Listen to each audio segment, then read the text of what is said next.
You know, when our kids first emerge from the womb, the bond begins. You begin studying your child's every move, the facial expressions, the hand gestures, their emotions. And as parents, we get to know our kids really better than anybody else. And for parents who have a child with autism, they know when something just isn't right. They may notice certain red flags. According to Autism Speaks, they may include no big smiles or other joyful expressions by 6 months. No babbling by 12 months, no words by 16 months, or no meaningful two-word phrases by 24 months.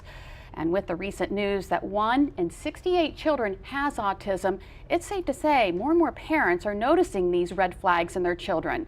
But an autism diagnosis is much more than a few signs or symptoms. Today, we take a look at the unseen side of autism.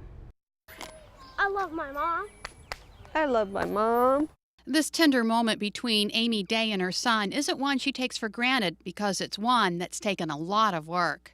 Almost 5 years of therapy and, social skills classes. Amy and her husband Chris have 2 energetic and curious boys, 8-year-old Ty and 9-year-old John. While each of her boys has their own personality and pace for developmental milestones, when he was 2, Amy noticed something different about Ty. He didn't really speak. He spoke maybe 1 or 2 words. He never responded to his name. He wouldn't really look at me. By the grace of God, I was at the computer one day and Yahoo News popped up, and it was an article about if your child is not doing certain things by the age of 2, that the pediatrician should, just kind of check for signs for autism. And I had no idea what autism was.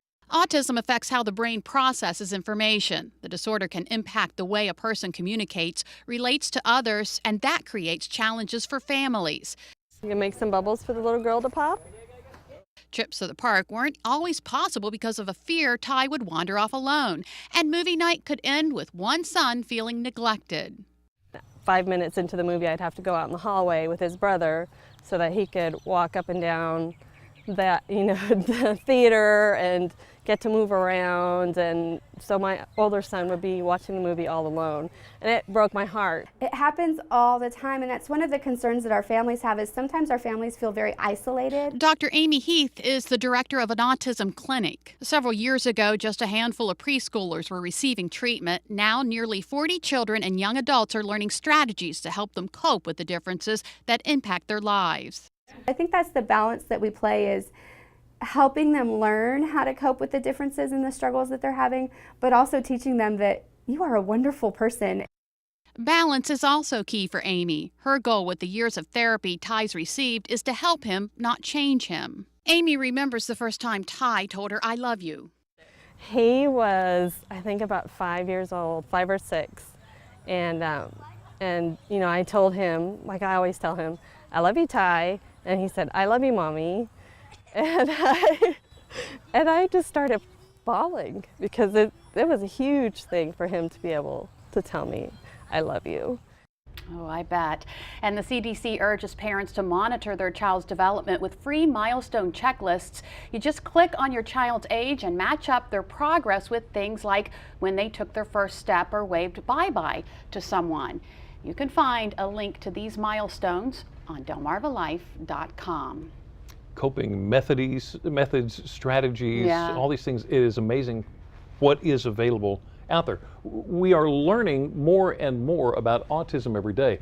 And when it comes to therapy, there are different mechanisms that work for different kids. For one family with an autistic child named Tyler, that mechanism came in the form of a 4-legged friend named Bear.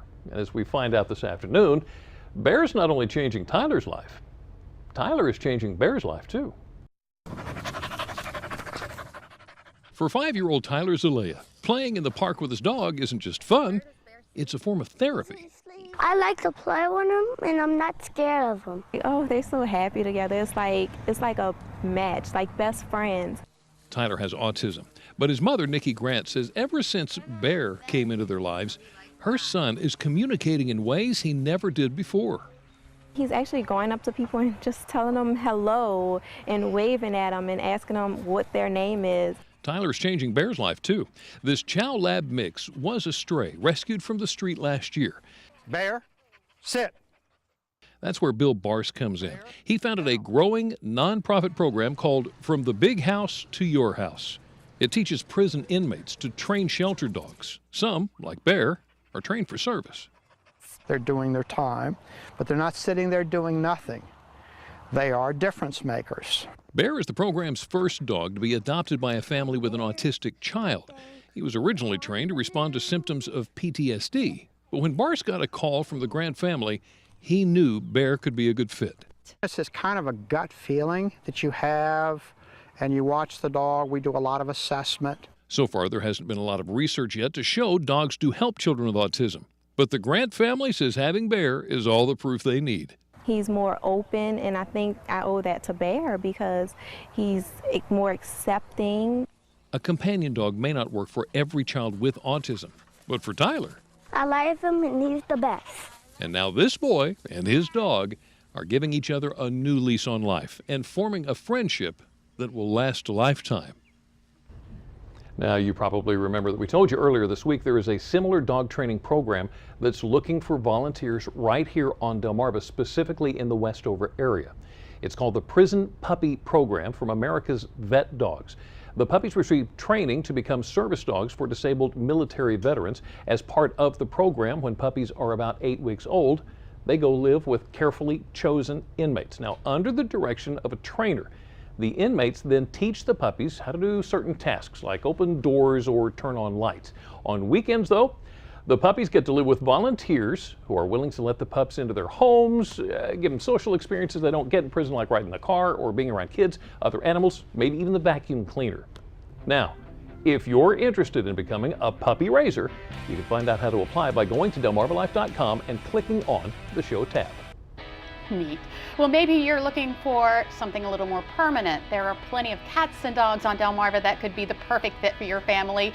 From snuggle bugs to companions for your kids. A little later, we'll introduce you to them. Actress Jordana Brewster knows all about the love a furry face can provide. She joins us next to tell us how she is encouraging others to paw it forward. She's also going to tell us about the projects that she's working on following the death of her on-screen love interest in Fast and Furious, Paul Walker. Delmarva Life, we'll be right back.